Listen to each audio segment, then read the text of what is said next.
Uh, Dear Thay, dear Sangha,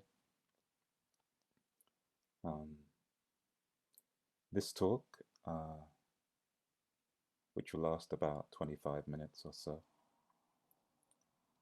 combines Thay's teachings, um, experiences of offering the Plum Village practice, and Angulimala Buddhist chaplaincy in prison.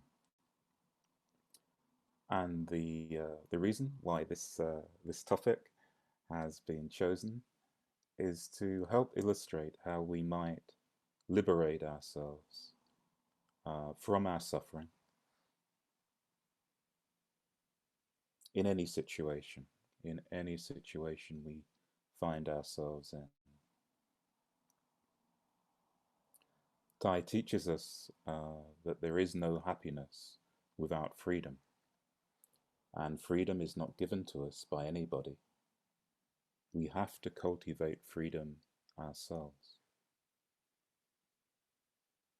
Of course, at the same time, um, we know the importance of having a sangha to support us along our path.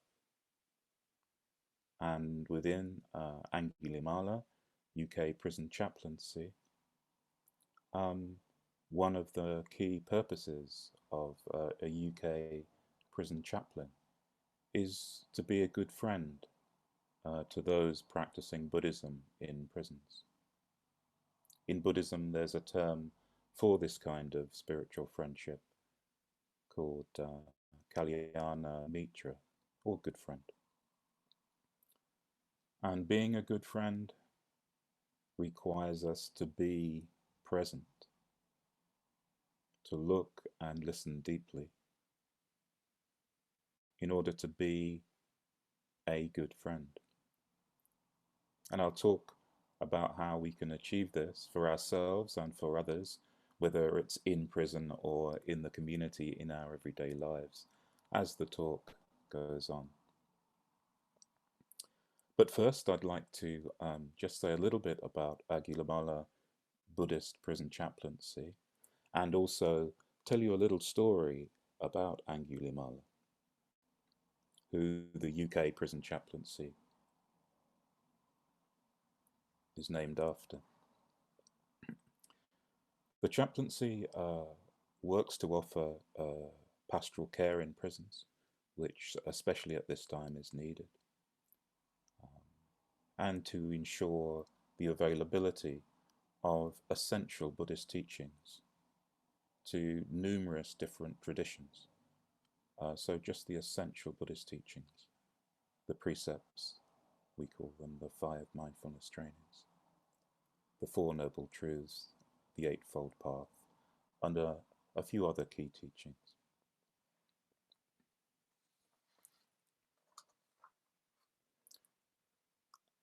We are also encouraged to make a Buddhist contribution to life in prisons, and I feel very comfortable with that ask, coming from this tradition, which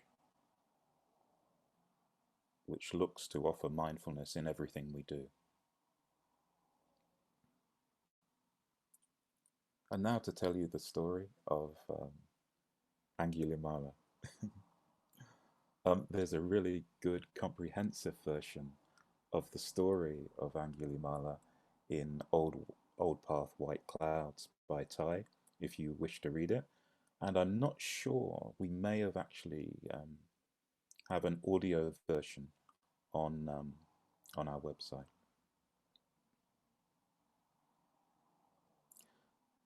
I'm just going to offer a very short version because we only have about 20 minutes or so. Angulimala was someone in the Buddha's time who had murdered a number of people. And one morning, the Buddha entered the town, and all the doors were locked, bolted shut. No one was on the streets. And the Buddha stood in front of a house where he normally received food offerings. The door opened, and the owner hastily ran out and invited the Buddha to enter. the house dweller mentioned to the Buddha that it's very dangerous to go outside today. Angulimala is very close, and he has killed many, many people. Every time Angulimala killed someone, he would cut off their right little finger, and he would put it on a necklace, hence the nickname Angulimala, finger garland or finger necklace, it stands for. And at this time, Angulimala, there is a reason why he was doing this, which I won't go into because I just want to make the point of this story. But at this time, Angulimala had cut off 999 little fingers and killed that many people.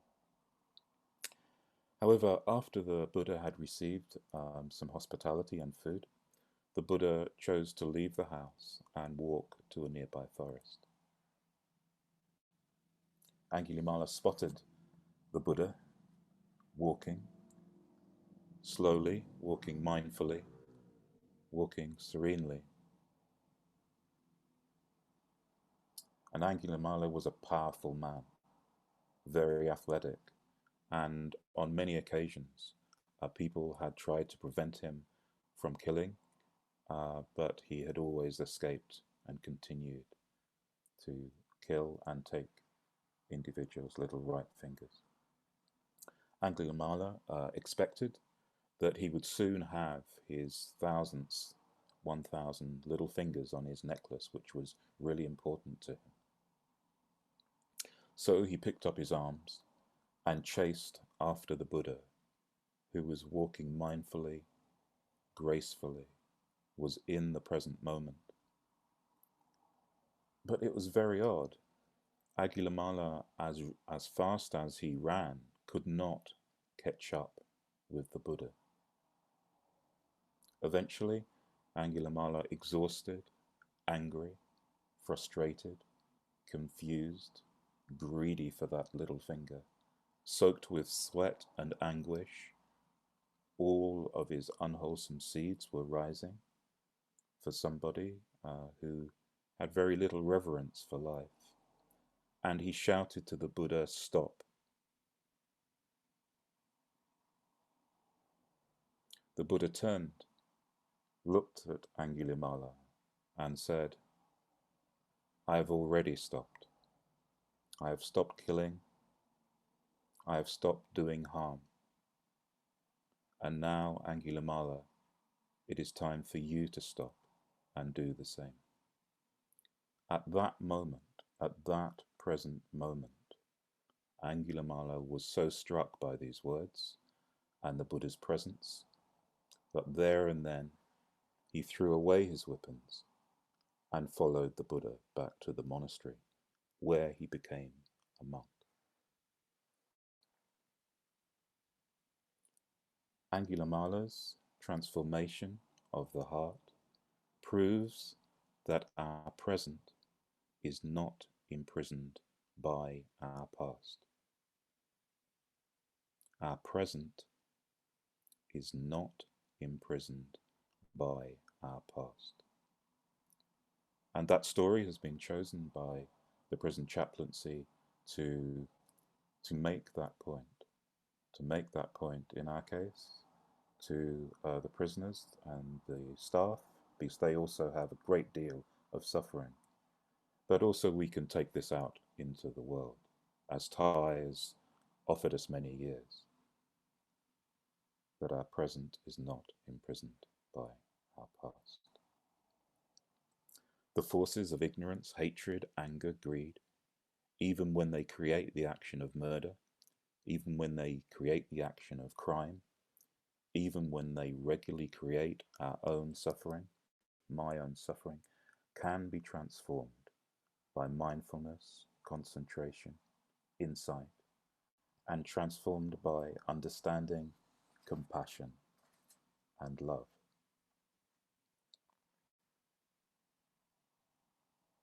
Martin Pitt, who's a Dharma teacher in the UK, a lay Dharma teacher, and was the first person or the member in the UK to practice with the lamp transmission from Thay. Sometimes offers us teachings on the six perfections, the six paramitas. And he uses the word, Martin uses the word, it's the fresh energy. He talks about one of the paramitas. He uses the word energy quite often, and he talks about fresh energy and diligence is needed to connect with our pure intention to awaken bodhicitta. bodhicitta. I think this energy, this vigor, this enthusiasm, perseverance is really required in this present day from us as practitioners because it moves us to the practice of joy and perseverance in all that we encounter. And often when I'm going into prison, I will practice with this paramita in mind, using the practice of mindfulness, but bringing to it a vigor, an energy, a joy, a happiness. So when I walk through the gates of the prison, as well as being solid and practicing with mindfulness, walking mindfulness everywhere I go, there's also an energy of happiness and joy because um, what chaplains are encountering is despair, is great suffering of hundreds, in some of the prisons I work, thousands of men like you will also be um, dealing with in your everyday lives in a community that might have great despair, great irritation, great anger, great suffering.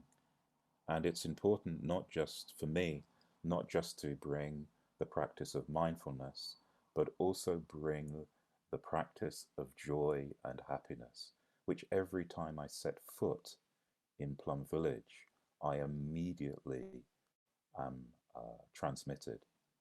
So I'm transmitted the great depth of insight and mindfulness, but I'm always transmitted great joy and happiness. And that is required in prison, and that is required in your families, and that is required in the communities that you live in and in your workplace.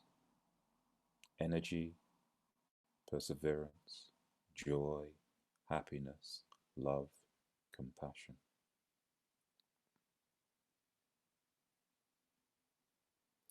In the book, this little book, Be Free Where You Are. Can you see? Be free where you are. Um,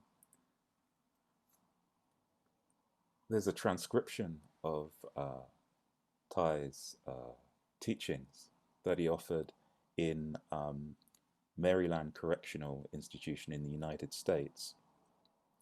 And when I read through the book recently, because I wanted to offer this talk, and I'm going to look at this talk later and alter it for the men in the prison. What Thay did really was just teach what he has been teaching us for many years, similar to the mindfulness practice that Terry offered us just a few minutes ago. He just teaches the importance of following our breath. Often Thay uses a pen to illustrate that. He talks about how we need to focus on our in-breath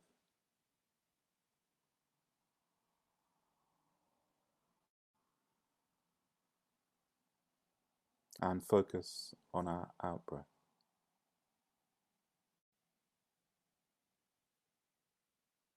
And just doing that for a few seconds, for a few minutes, can really offer us some solidity, some peace to be where we are, to come back to the island of self.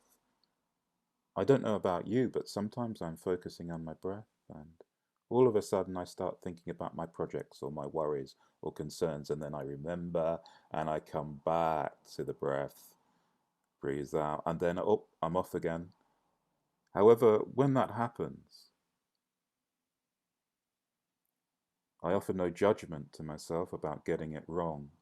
I don't beat myself up. I smile.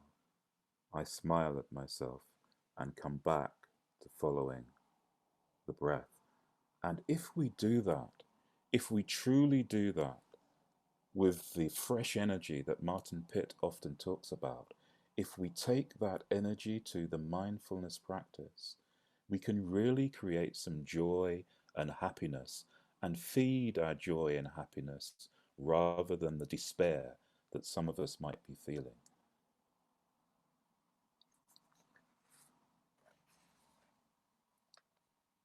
I think many of you will know the book Breathe, You Are Alive, which are the teachings on the Sutra of the Full Awareness of Breathing.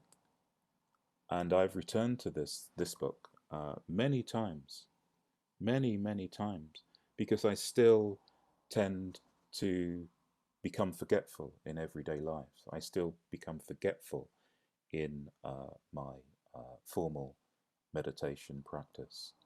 So I think even if we are very experienced practitioners that have looked very deeply, I think it's always very helpful to come back to one of the fundamental practices of meditation with energy around the full awareness of breathing. And of course, Thay wrote Transformation and Healing as well around the four establishments of mindfulness. Could we have a bell, Terry?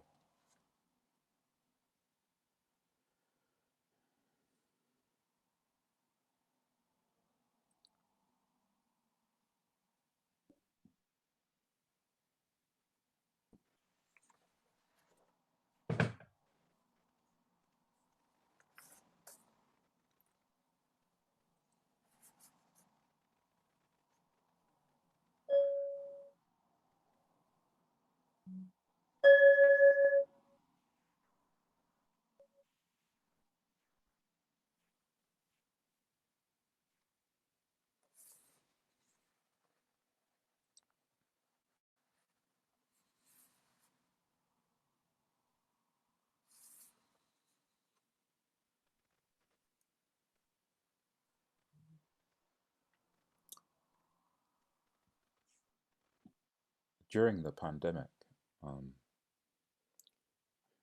I don't know about you, but a lot of my Sangha contact has been via Zoom. However, I've also been quite fortunate in that I do go into prisons, and with the support of Sangha, uh, some of you are here today.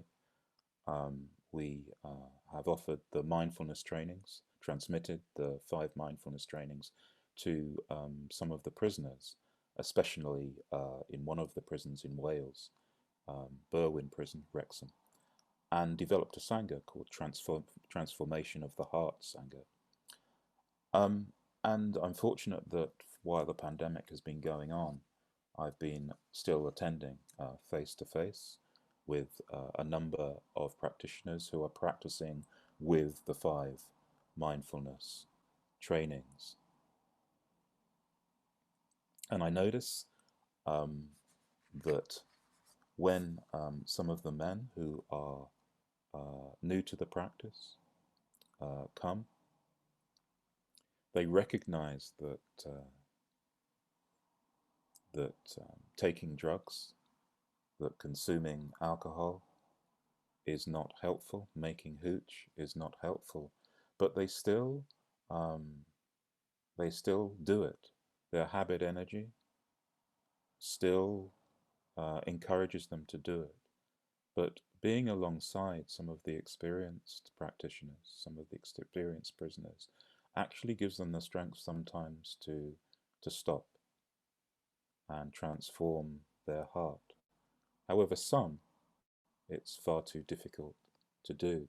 Many of the men tell me about how, when they're locked up in their cell, some for 23 hours a day, they pace up and down in their very small cell with all the anger, the anxiety, the suffering, that they have and may have been passed down. Many of them now are aware it may have been passed down from their relatives and have been taught to how they can transform that suffering by mindful walking.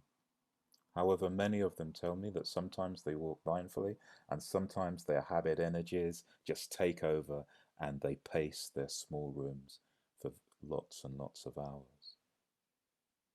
But don't we do the same? Doesn't the suffering from our parents, from our families, from our society also make us suffer? And are we not, I know I am, are we not forgetful?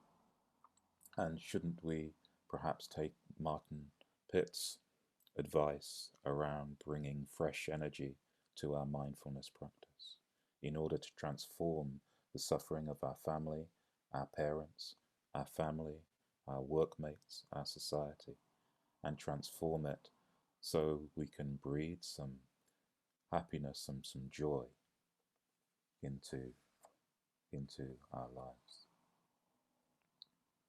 I mentioned that we had offered the 5 mindfulness trainings in prison with the support of a local Sangha, the Boundless Heart Sangha from Chester, so thank you, and some of our order members. And it has been really helpful for a lot of the prisoners, so I thank you for your support. However, I also have a responsibility to offer what Angulimala would call source Buddhism, and often we also recite the Four Noble Truths, which I'd just like to read to you because I know we read the 5 mindfulness trainings regularly, but I'm not sure how often we read the Four Noble Truths. So this is what we regularly read in prison. The Four Noble Truths. Life is unsatisfactory and experienced as suffering. We are subject to birth, aging, sickness, death. Even the happiness and pleasant experiences are unsatisfactory, since they all must pass. The second noble truth. We crave for pleasure, to exist, not to exist, and for things to be other than they are. With craving present in our minds, we continually live at odds with the true nature of things. The third noble truth. The end of suffering. The fading and ceasing, letting go and rejecting of craving. Nirvana is freedom from all greed, hatred and delusion. It is neither annihilation nor eternal heaven. The fourth noble truth. The way to end suffering, the noble eightfold path. Wisdom, right view, right thought. Virtue, right speech, right action, right livelihood. Meditation, right effort, right mindfulness, right concentration.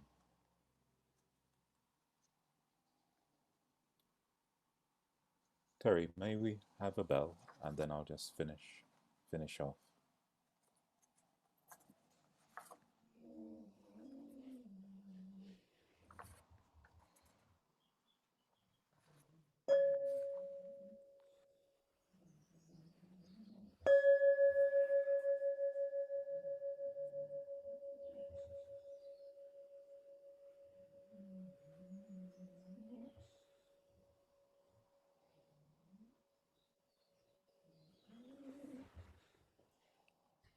Just to close, I'd like to say that many prisons are without Buddhist chaplains and volunteers, and they are urgently needed. I think there's only something like 20 plus Buddhist chaplains in the UK at the moment. There's a lot more prisons and prisoners that are Buddhists. So, if you're interested in becoming a chaplain or a volunteer in prisons, please visit the Angulimala workshop website. However, if prison chaplaincy isn't for you at this time, then please take your practice, take your happiness, take your joy, take your mindfulness practice with extra vigor and passion into your workplace, your neighborhood, and the world around you. And please remember to nourish yourself and connect with that fresh energy that Martin always speaks about, that moves us to practice with joy, with happiness, and with great perseverance. If you don't feel joy and you don't feel happiness with your practice, then one of the practices Thay offers is to think about all the conditions of happiness that you have. You might even choose to write it down.